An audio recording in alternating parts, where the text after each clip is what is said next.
in racing, it's 19-0 to George. And in qualifying, it's 17-2 to George. Yeah. That's and if you put in mistakes, it will be like 15-1 probably. So it's a bit I don't know. It's a really hard one and a unfortunate one because we all want him to go well. He can go well. We know that. It's I don't know. Yeah, but the clock starts to tick at some point also, and tough one.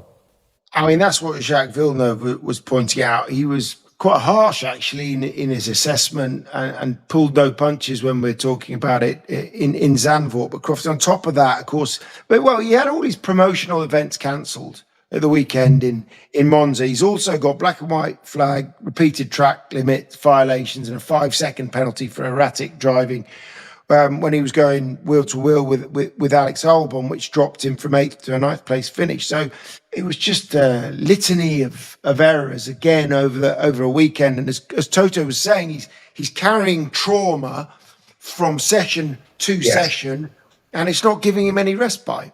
Yeah, and he had a bad start in the race and never really recovered to get into a rhythm, I didn't think, after that.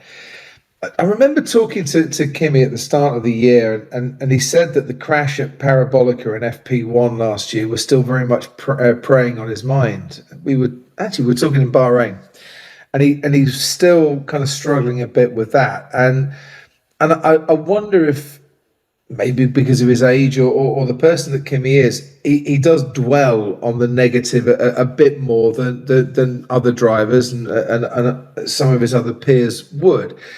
And if that's the case, maybe what he actually needs is a bit of an arm around his shoulder and a confidence boost from the team that says, you're definitely our driver for next year, don't worry. Yeah, we this is a rookie year. We believe in you. And I agree with Nico. I think he is an exceptional talent. And we're going to publicly state that now. Because he still, officially hasn't got a contract for next year. What are Mercedes waiting for? What's their option? The reserve driver's off to Cadillac. So who would they get in if it wasn't Kimi Antonelli? And I don't think they want to bring anyone else in to replace Kimi Antonelli.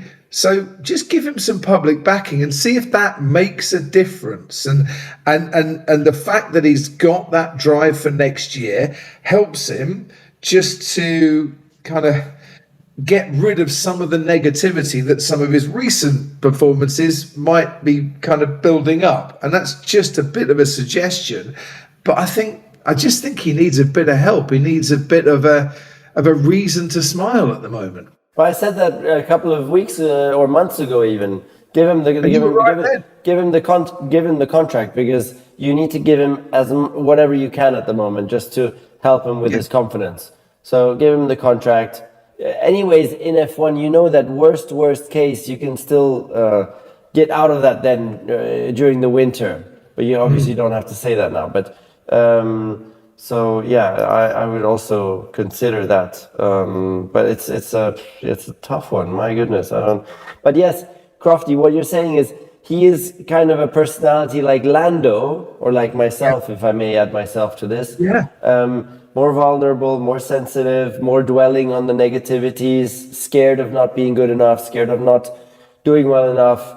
And he's doing the same little unfortunate thing that Lando does, that even when like Lando dwells, also communicates so much around his mistakes and things. Like now we had him on the Sky microphone after qualifying. And by all means, the qualifying was fantastic. He was only 400ths from George Russell. So great qualifying.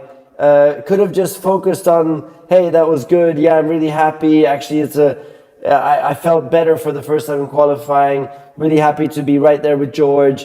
But instead, he spent most of the time speaking about, that mistake in FP2. It's still hanging in there for me now. And I need to try and find a way to avoid that. And And that's something where someone needs to tell him that as well, because it's something you can actually quite easily adapt.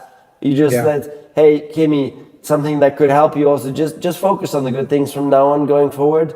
Don't repeat, talk about anything that happened in the past that's negative when talking to media, because it has an impact, and it's a wave that you're pushing on all the time. So just go positive now.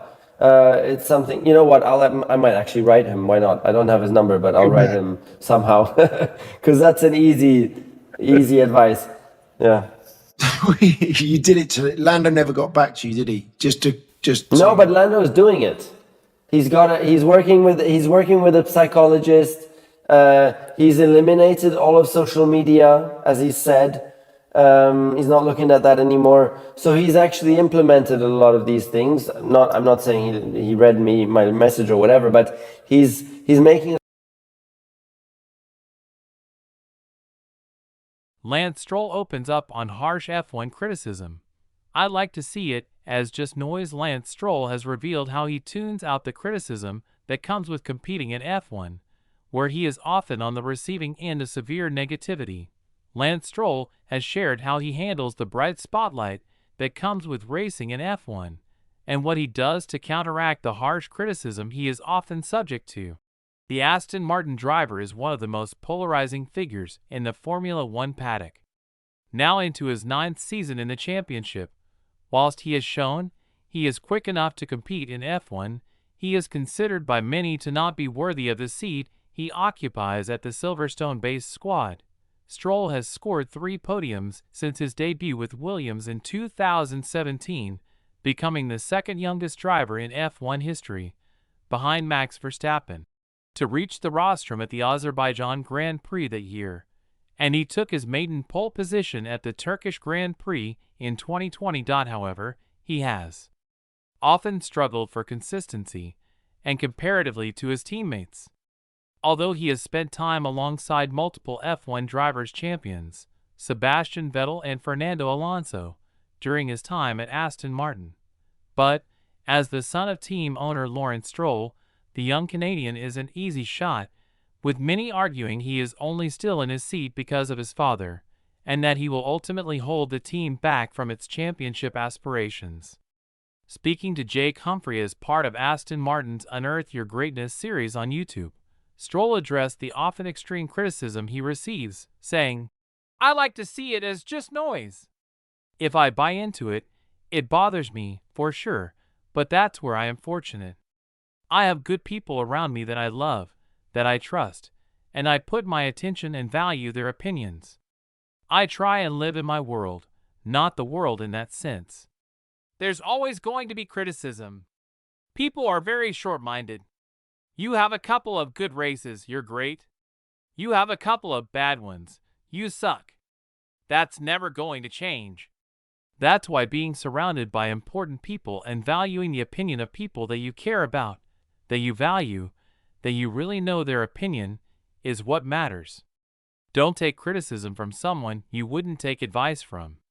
Lawrence Stroll has plowed significant investment into the Aston Martin team, transforming the facilities at its Silverstone base, bringing Adrian Newey on board and striking a deal with Honda for a works power unit partnership for the 2026 season. However, the team is currently struggling and sits a lowly 7th in the current campaign's constructor standings. Having finished 5th the past 2 years. In 2025, it is the only team in the top 8 yet to reach the podium, a far cry from Alonso clinching 6th in the opening 8 rounds of 2023.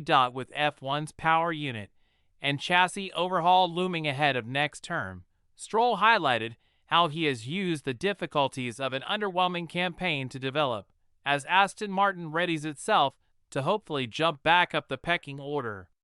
"That's the thing," the 26-year-old said. "We can talk about the podium and the poles, but let's talk about the losses. I think that's where you learn the most about yourself and to grow from those tough moments. I think that's where you really grow as a person, as an athlete, driver, from those struggles, from those hard days. What can you learn from it? How can you come back next week and be better? We all love the highs. We all love the champagne celebrations. But it's really in those hard moments, those tough times, that we learn the most about ourselves and we grow. Join Racing News 365's Ian Parks, Sam Coop, and Nick Golding as they look back at last weekend's Singapore Grand Prix. Lando Norris' move on Oscar Piastri is a major talking point, as is Max Verstappen's title chances now being very much alive.